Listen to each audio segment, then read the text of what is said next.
Am I the a-hole for ending my marriage after finding out my wife was planning to leave me, but only after she stayed long enough to do a small career change? Last year, my soon-to-be ex-wife, 32 female, told me she wanted to transition from being a labor and delivery nurse to becoming a specialist cancer nurse.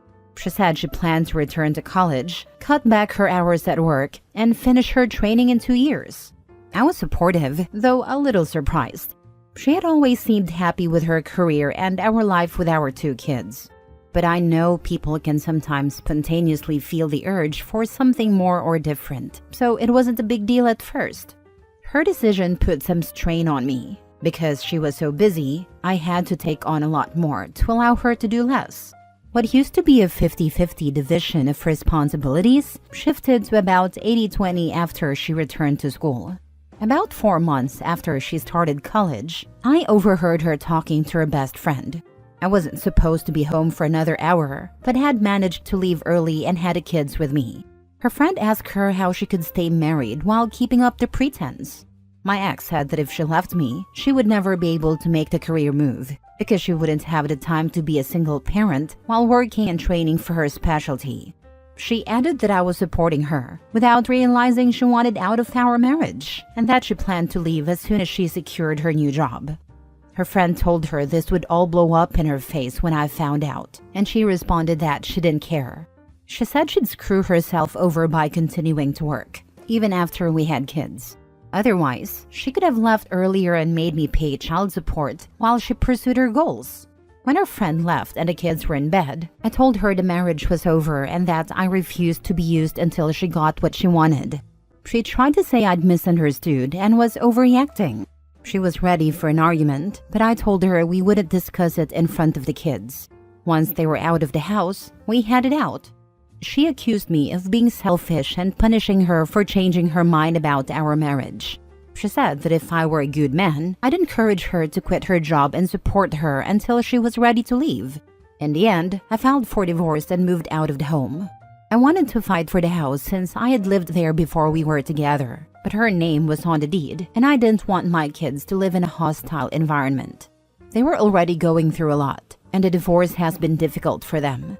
My ex hates me, her family hates me, and my kids aren't allowed to talk about me around them. I've tried to hide how sad I am around the kids, but I fear they've picked up on it. My ex is fighting the divorce, and her family keeps telling me I'm selfish, and that I should understand a woman has the right to ensure her stability before ending a marriage. But she would have been stable without going back to college. Her job was secure, and before this, she worked enough hours to support herself and the kids on her own if she had to. She simply didn't want to continue in that job. I don't feel like I owe her that support. Maybe I'm wrong though. Now for the top comments. She has a right to leave a marriage whenever she deems fit and for whatever reason she has. But so do you. I find it interesting that her problem isn't trying to fix the marriage, but instead making you her doormat for a comfortable future. Not yours, hers. Not a-hole. There are legal rights and moral rights. She has failed morally and ethically. He needs to get as far away from her as possible. While legally she has a right to end it, it's super unethical to soak him financially before she leaves. Not the a-hole. You do not have to stay in a relationship to be used. I would have advised you to not leave the home if I was your lawyer, and never put a spouse on a premarital asset. My family didn't think I should leave the house either. But staying wasn't the right thing for my kids. They would have witnessed too much hostility and fighting. Even if I refused to engage, if she was willing to act like that around them, it wouldn't have been fair for them to live through. I'm sorry you were going through this.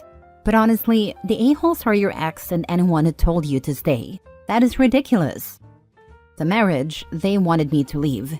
I did have a few people suggest I should have tried counseling with her first, but she was already gone and didn't want to work on us. She just wanted a safety net. Next story. Am I the a-hole for refusing to let my fiancé play dad to his nephew because he's biologically his son? He was the sperm donor.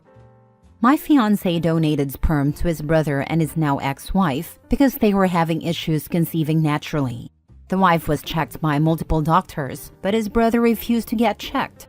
because he didn't want people to think he was less of a man. So he roped my fiancé into secretly donating sperm. I wasn't comfortable with the idea, but my fiancé comes from a close-knit family.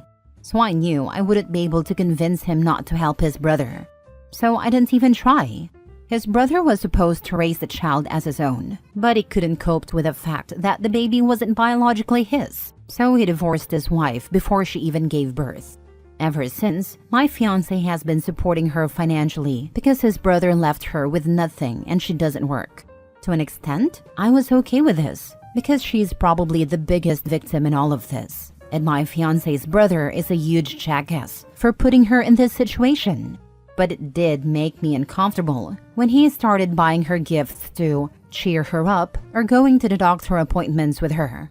She has since given birth, and now my fiancé has decided he'll raise the baby with her because he doesn't want the child to grow up fatherless. Also, a big reason I think he wants to raise the baby is because his brother has made it seem like she was unfaithful to his family, so they're questioning whether the baby is part of their family or not. My fiancé doesn't want his nephew to be shunned. I'm completely against this because it was bad enough that I had to accept another woman birthing his child before me, but I don't want to be a stepmother. The agreement was that my fiancé would only be an uncle to the baby, which is something I can cope with. Anything more is too much. I know this isn't an easy situation for the ex, and I sympathize with her, but this isn't my problem.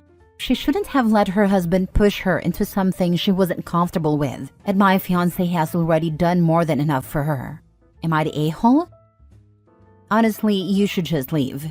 Your fiancé is probably the legal father instead of a sperm donor, because the way they went about this doesn't sound legal. As far as a court is concerned, there is no difference between this conception and a regular one.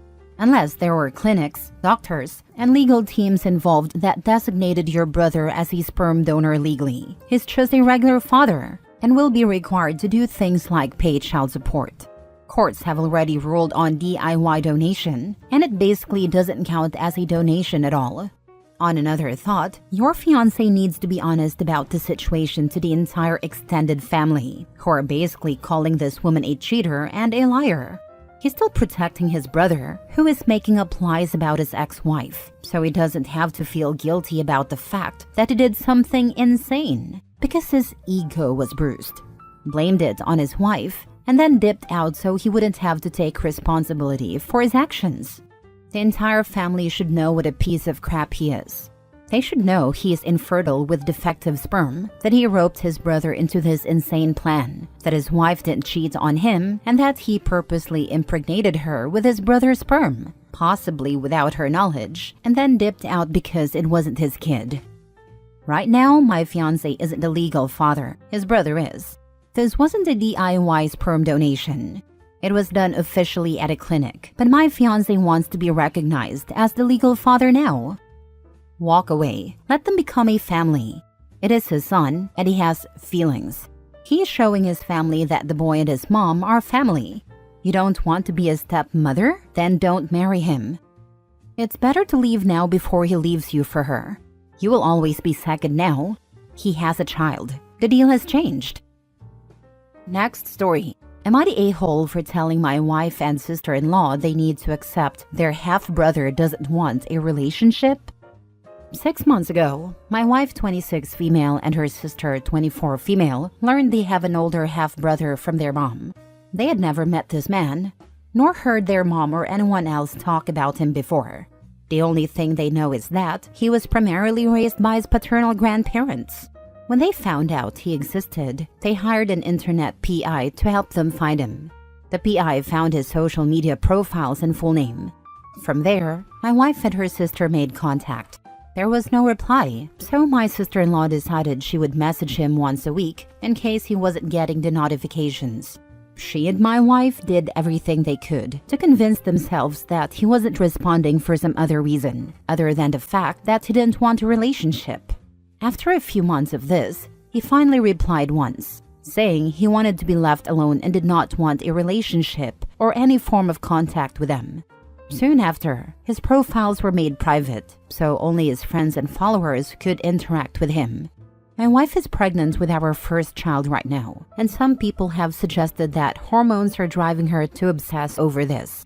But neither she nor her sister is willing to let it go. I'm trying to be a supportive husband, but they're talking about doing things that border on stalking or harassment in an attempt to get this man to agree to a relationship. They don't understand why he would reject them when they never knew he existed. My sister-in-law showed me his reply. I didn't say this to them because I'm not sure, but it sounds to me like he did know they existed and chose to stay away. I could be wrong, of course.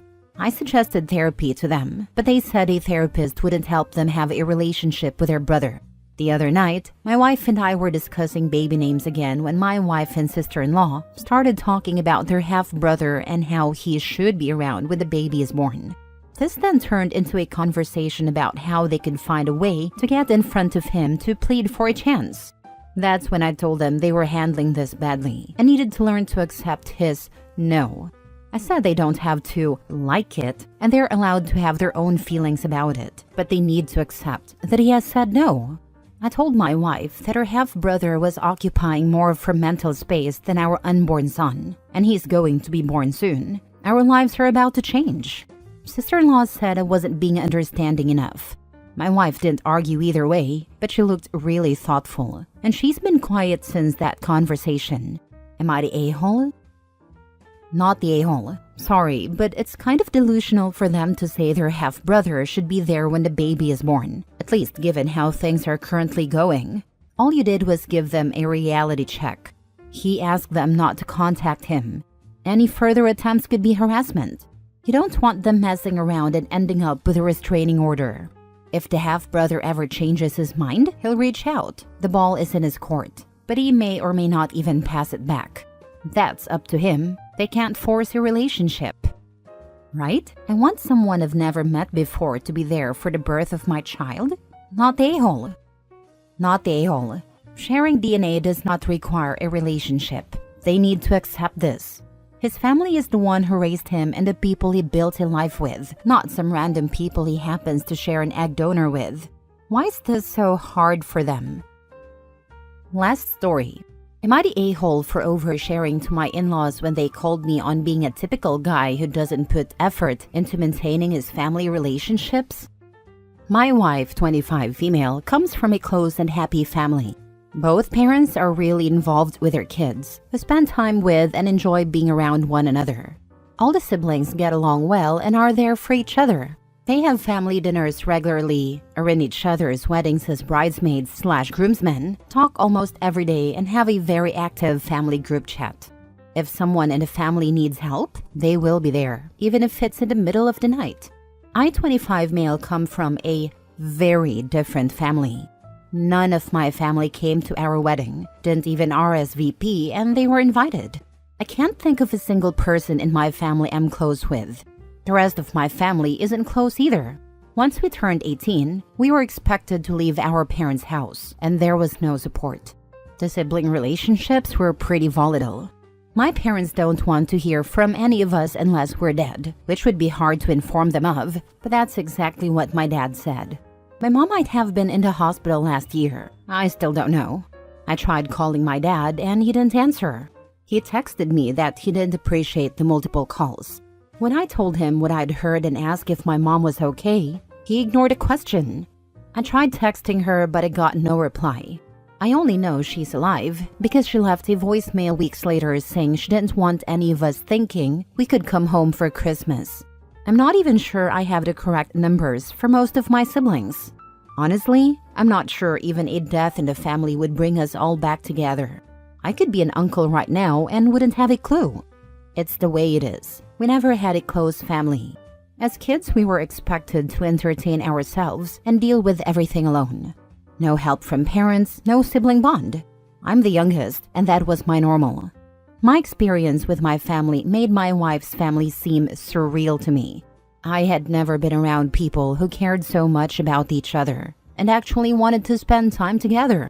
I'm pretty sure I'd have been locked out of the house as a kid if I tried to spend any real time with my parents or siblings. I was upfront about my family situation. My wife knew everything and had been with me during the rare call with a family member. She was stunned by the total indifference and lack of care. She's never actually spoken to a single member of my family. I spend time with her family frequently, and since we got married 7 months ago, it's become pretty clear that my in-laws think I'm just one of those can't be bothered to make the effort with family type of guys. My wife always has my back, and whenever a comment is made about it, she always speaks up. I've told her family before that we just weren't close. A couple of weeks ago, we met for a big family dinner, and my mother-in-law made a comment that if I picked up the phone and talked to my family, I'd be closer to them. My wife told her it's not that simple, and that my family just isn't interested. Both her parents responded with something like, maybe they're tired of chasing after their kids. My wife said they shouldn't blame me when we've already explained it. They said they simply couldn't buy that an entire family cares so little for one another. At that point, I went into exactly how it had been growing up. The expectation to move out at 18 and never come back to our parents. I read a few texts I had from family members and even explained a situation with my mom possibly being in the hospital. I showed them my phone and everything. I told them that's the reality of my family. That's just how mine are. And while I appreciate that they have a close family and can't imagine it, they don't get to put all of that on me. My wife agreed with me and told them she hoped it would be the last time this was ever mentioned. But her family felt like I overshared and made the dinner awkward. Maybe I did go a little over the top with it. Am I the a-hole? Now for the comments. You made things awkward? Oh no, those were the consequences of their crappy behavior by prying into something that's already been explained to them. Maybe next time they'll stay in their lane? Not the a-hole. Maybe, hopefully. I think they had their eyes opened if nothing else. How are they all adults and not understand that some families are just toxic and dysfunctional? They are either, as a whole, very sheltered or just willfully blind. I'm glad to hear that your wife stands up for you though, and I wouldn't worry about what your in-laws think. They wouldn't have had to hear about it if they had just used their manners and let it go. Not the a-hole. I think in their minds, families might not be as close, but they still expect a certain amount of love and care in all families. They don't grasp the concept that you can have a big family where love and care never existed. To them, it's unimaginable, because even the worst families they've encountered were better than the one I came from. I can understand it seeming strange. It's like how I felt when I first encountered them. It was so different from what I was used to. But I never doubted they were close. I realized the families could be different from mine.